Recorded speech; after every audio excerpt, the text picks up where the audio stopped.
शिक्षा मंत्री गोविंद सिंह ठाकुर ने राष्ट्रीय शिक्षा नीति 2020 के लिए गठित टास्क फोर्स की वर्चुअल समीक्षा बैठक की अध्यक्षता की। उन्होंने कहा कि राष्ट्रीय शिक्षा नीति 2020 देश के विद्यार्थियों के समग्र विकास एवं जीवन मूल्यों पर आधारित नीति है। राष्ट्रीय शिक्षा नीति के प्रावधानों को चरणबद्ध तरीके से शीघ्र लागू किया जाएगा। प्रदेश के विद्यालयों के अकादमिक क्लस्टर स्थापित किए जाएंगे और बाल्य शिक्षा को ध्यान में रखते हुए प्रदेश के और विद्यालयों में प्री प्राइमरी शिक्षा को लागू किया जाएगा। हिमाचल प्रदेश विश्वविद्यालय को बहुविषयक विश्वविद्यालय बनाने की दिशा में विश्वविद्यालय और अकादमिक विभागों की स्थापना की जाएगी। पिछले 3 सालों में विश्वविद्यालय में 11 नए विभाग शुरू किए गए हैं। उन्होंने कहा कि एनईपी 2020 भारत को पुनः विश्व गुरु के रूप में स्थापित करने में बहुत सहायक होगी। ये विद्यार्थियों को रोजगार प्रदाताओं के रूप में स्थापित करेगी। इस दिशा में विद्यार्थियों को स्कूल स्तर पर व्यावसायिक कोर्स करवाए जा रहे हैं। वर्तमान में 964 विद्यालयों में विद्यार्थियों को व्यावसायिक शिक्षा प्रदान की जा रही है और भविष्य में अधिक विद्यालयों में विद्यार्थियों को व्यावसायिक प्रशिक्षण प्रदान किया जाएगा। शिक्षा मंत्री ने कहा कि नई शिक्षा नीति के अंतर्गत नए पाठ्यक्रम में हिमाचल की संस्कृति पर आधारित विषय भी शामिल किए जाएंगे। उन्होंने कहा कि प्राथमिक स्तर के बच्चों के लिए क्षेत्रीय भाषाओं में विषयों को तैयार किया जाएगा। आज सब लोगों के साथ मिलकर के बहुत अच्छा लगा, लंबे समय के बाद मिले।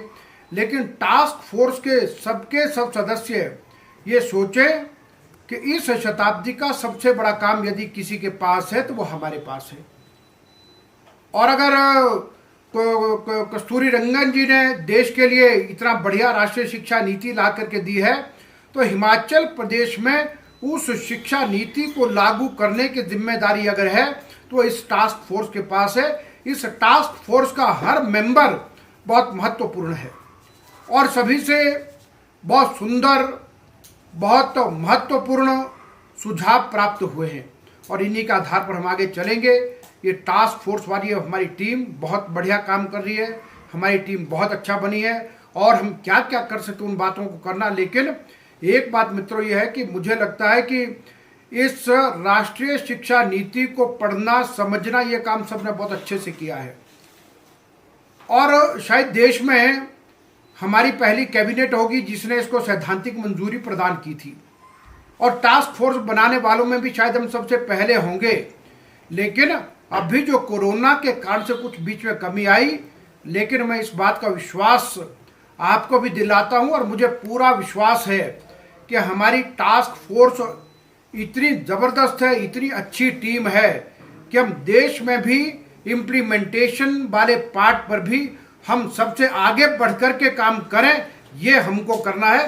कोरोना के कारण से जैसे हर काम प्रभावित हुआ है तो वैसे उसका प्रभाव कहीं ना कहीं हम सब पर भी पड़ा है।